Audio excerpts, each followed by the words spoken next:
दोस्तों एक बार फिर से स्वागत है आपका मेरे इस यूट्यूब चैनल में।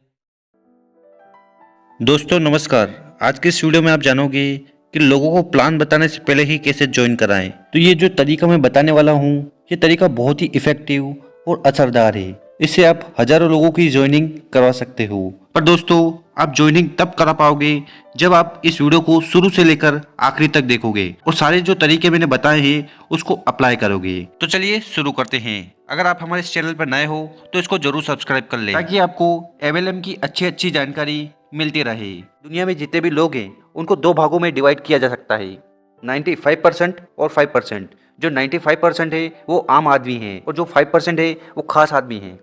दोस्तों, आज मैं आपको 4 ऐसे सवाल सिखाने वाला हूँ। तो ये सवाल अगर आप अपने प्रोस्पेक्ट से प्लान बताने के पहले पूछते हैं तो उसकी 100% ज्वाइनिंग होगी। तो सवाल ये है कि वो कौन सा काम है जिसको अगर हम करें तो दुनिया की कौन सी भी ताकत आपको नेटवर्क मार्केटिंग में सफल होने से रोक नहीं सकती। तो इसका जवाब है ज्वाइनिंग निकालना, लोगों को अपनी टीम में ज्वाइन कराना। तो नेटवर्क मार्केटिंग बिजनेस में 2 ही ट्रेनिंग है, एक लोगों को कैसे जोड़ें और जो जुड़ चुके हैं उनको अपनी टीम में कैसे कन्वर्ट करें, मतलब कि अपने काम को उनके साथ डुप्लीकेट कैसे करें। लेकिन सबसे महत्वपूर्ण है लोगों को ज्वाइन कैसे करवाएं। लोग यहीं फंस जाते हैं क्योंकि उनके पास टेक्निकल नॉलेज नहीं होता। तो दोस्तों, आज मैं ऐसा तरीका सिखाने वाला हूँ जो डेफिनेटली फील्ड में 100% काम करता है। तो बहुत सारे लोगों के लिए इस फॉर्मूले ने काम किया है, तो ये आपके लिए भी करेगा। अब समझते हैं कि प्लान कैसे दिखाया जाए। बेसिकली प्लान 3 पार्ट में होता है। तो सबसे पहले हो गया प्लान की बिगनिंग, शुरुआत, फिर इन्फॉर्मेटिव पार्ट। इन्फॉर्मेटिव पार्ट में जैसे कि प्लान हो गया, प्रोडक्ट और किस तरह से पे आउट आता है ये। और तीसरा जो महत्वपूर्ण है वो है क्लोजिंग। तो जो क्लोजिंग वाला पार्ट है उससे आपका रिजल्ट आता है।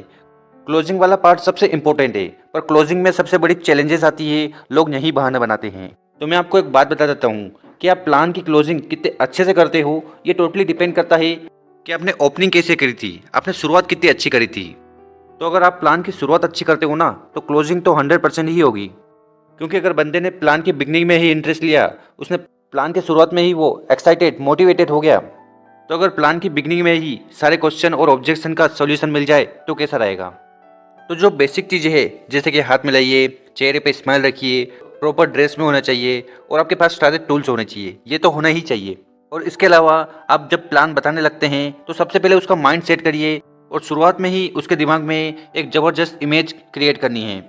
तो उसके लिए पहला क्वेश्चन होता क्या है, जब हम ड्रीम की बात करते हैं, मोटिवेशन की बात करते हैं, अपॉर्चुनिटी की बात करते हैं या कंपनी की बात करते हैं, तो वो बंदा सुनता ही नहीं। वो बंदा टीवी में देख रहा है, आईपीएल देख रहा है, मोबाइल देख रहा है, इधर उधर देख रहा है। इससे आप भी अनकंफर्टेबल फील करोगे। तो जो पहला सवाल है वो क्या करेगा कि ये सारी चीज़ों को वो न्यूट्रलाइज कर देगा और आपके प्रोस्पेक्ट का अटेंशन, पूरा ध्यान आपकी ओर होगा। तो सबसे पहला सवाल आपको क्या पूछना है, देखिए सर, समय दुनिया की सबसे कीमती चीज़ है और इसीलिए आज मैं समय निकाल कर आपके पास आया हूँ। तो मैं समय को बिल्कुल बर्बाद नहीं करूँगा और समय को बर्बाद न करते हुए मैं आपको अगले 2 मिनट में आज जो ये मीटिंग हो रही ना, इस मीटिंग का पर्पस क्लियर करवाना चाहता हूँ। तो आज की मीटिंग का जो मकसद है वो मैं आपको बताना चाहता हूँ। तो क्या आप मुझे 2 मिनट ध्यान से सुन सकते हैं। तो इससे क्या होगा कि 2 मिनट बहुत ही छोटा समय है और दूसरा जो फायदा होगा वो ये होगा कि वो 2 मिनट के अंदर ऑब्जेक्शन भी नहीं पूछेगा, क्योंकि उसको भी पता है कि 2 मिनट का समय है, पहले इनको बोलने दीजिए। और जो तीसरा फायदा होगा वो ये होगा कि वो आदमी आपको पूरी तरह से अटेंशन ध्यानपूर्वक सुनेगा, क्योंकि उसको इससे लगेगा कि कुछ महत्वपूर्ण जानकारी मिलने वाली है। तो यहाँ पर आपको 2 मिनट के लिए पूरा अटेंशन मिल जाता है।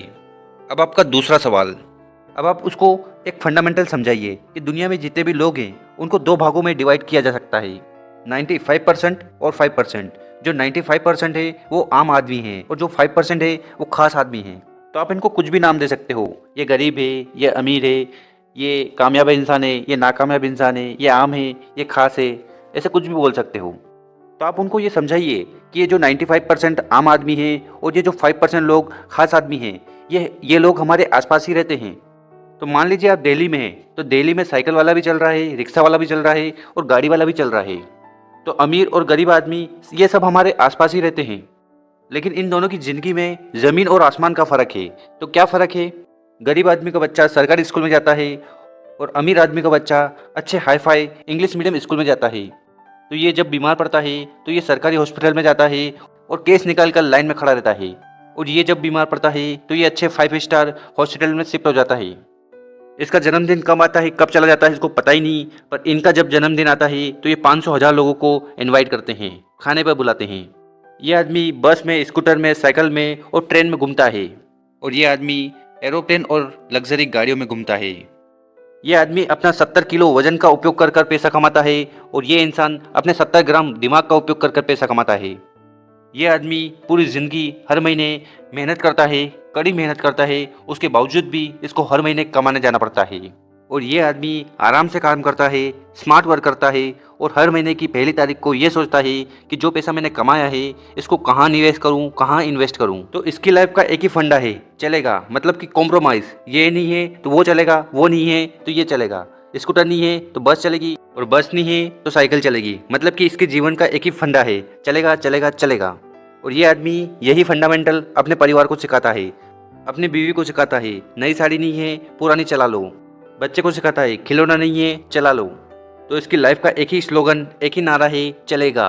और इसकी लाइफ का एक ही फंडामेंटल, एक ही स्लोगन है कि कुछ भी नहीं चलेगा, सब कुछ चाहिए। पूरी लाइफ एंजॉयमेंट के साथ निकालनी है, और यही चीज़ वो अपने बच्चे को और बीवी को सिखाता है। तो मैं आज आपसे बहुत ही खास सवाल पूछने वाला हूँ जो आपसे और आपके परिवार से रिलेटेड है। तो आपको बहुत ही सोच समझकर इसका जवाब देना है। तो ये क्वेश्चन आप अपने प्रोस्पेक्ट से पूछिए। आप उनसे ये सवाल पूछिए कि आज 2022 चल रहा है, तो 5 साल बाद मतलब कि 2027 में आप अपने आप को और अपने परिवार को किस कैटेगरी में देखना चाहते हो? 95% वाली, ये चलेगा वो चलेगा, घुट घुट के मरने वाली ज़िंदगी, या 5% वाली, एन्जॉयमेंट वाली, आज़ादी वाली, फ्रीडम वाली और कामयाबी वाली? तो आप अपने आप को और अपने परिवार को 5 साल बाद कौन सी कैटेगरी में देखना चाहोगे?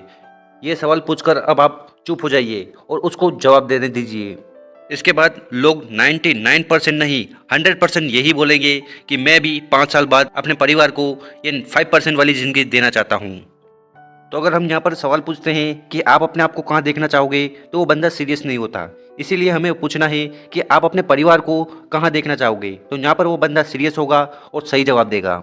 तो यहाँ पर आपका सबसे बड़ा फ़ायदा हो गया ये सवाल पूछकर, क्योंकि इस क्वेश्चन से उस व्यक्ति के दिमाग के सारे दरवाजे खुल गए होंगे।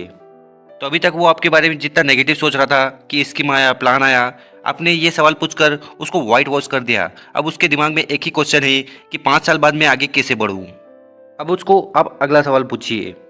अब आप उसको बताइए कि भाई साहब आप जो भी करते हैं, नौकरी करते हैं, दुकानदारी करते हैं, जो भी आप काम करते हैं, मैं उसकी बहुत कद्र करता हूँ, रिस्पेक्ट करता हूँ, क्योंकि उससे आपकी आइडेंटिटी है और उससे आपका घर चलता है।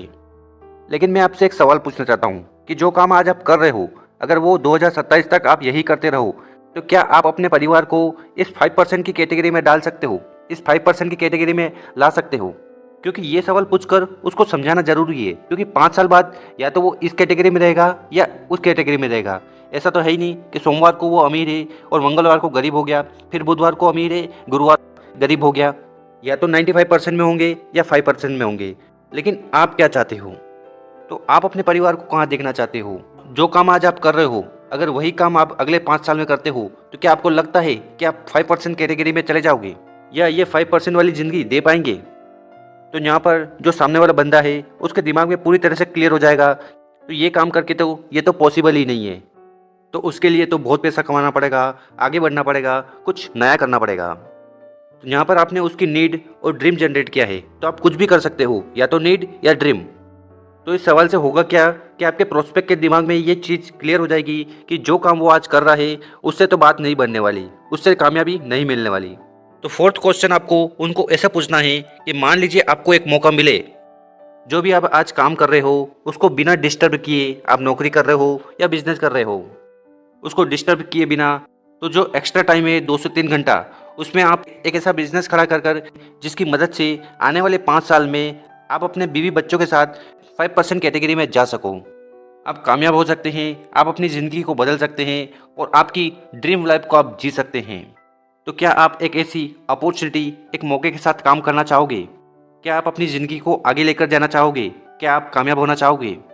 तो जब ये क्वेश्चन आप अपने प्रोस्पेक्ट से पूछोगे तो 100% आपके प्लान को और आपकी टीम को ज्वाइन करने के लिए तैयार हो जाएगा। तो यहाँ पर क्या होगा कि उसके दिमाग में जितने भी क्वेश्चन थे कि चेन सिस्टम, प्रोडक्ट महंगा है, नेटवर्किंग, इसको जोड़ना उसको जोड़ना, ये सारे सवाल उसके दिमाग में नहीं रहेंगे, क्योंकि अब बंदा इंटरेस्टेड है, फुली इंटरेस्टेड है, बस वो आगे बढ़ना चाहता है।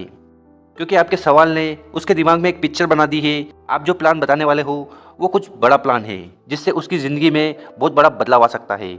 क्योंकि उसको पता है कि अगर उसने ये प्लान सुना तो वो अपने आप को और अपने परिवार को 5% कैटेगरी में ले जा सकता है। तो यहाँ पर आपका काम हो चुका है, बाकी आपको प्लान बताकर उसकी ज्वाइनिंग करवानी है। इसीलिए हमने बताया था कि 4 मिनट में ज्वाइनिंग, बस आपको ये 4 सवाल करने हैं। तो अगर आप इस प्रोसेस को प्रैक्टिस करेंगे तो आप 4 मिनट में ही ये बता सकते हो। क्योंकि इस तरीके से बहुत सारे लोगों ने काम किया है और 100% इस तरीके से ज्वाइनिंग आती है। तो इस वीडियो में जो तरीका बताया है उसके लिए सबसे पहले आपको प्रैक्टिस करनी पड़ेगी, उसको सीखना पड़ेगा। उसके बाद अगर आप अप्लाई करते हो तो ये ज़रूर काम आएगा। तो दोस्तों, उम्मीद है कि ये वीडियो आपको पसंद आई होगी और इस वीडियो में जो जानकारी दी गई है उससे आपको ज़रूर हेल्प मिलेगी। तो कमेंट करके बताना कि ये वीडियो आपको कैसी लगी, और इसके साथ अगर आपका कोई डाउट है कमेंट सेक्शन में पूछ सकते हैं। अगर ये वीडियो अच्छी लगी हो तो इसको अपनी टीम के साथ जरूर शेयर करें, ताकि आपके टीम के सारे लोग कुछ नया सीख सके और जान सकें कि ज्वाइनिंग कैसे होती है। Thank you. अगर आप हमारे चैनल पर नए हो तो इस चैनल को जरूर सब्सक्राइब कर लें, क्योंकि हम वेस्टिज से रिलेटेड वीडियो रेगुलर अपलोड करते हैं।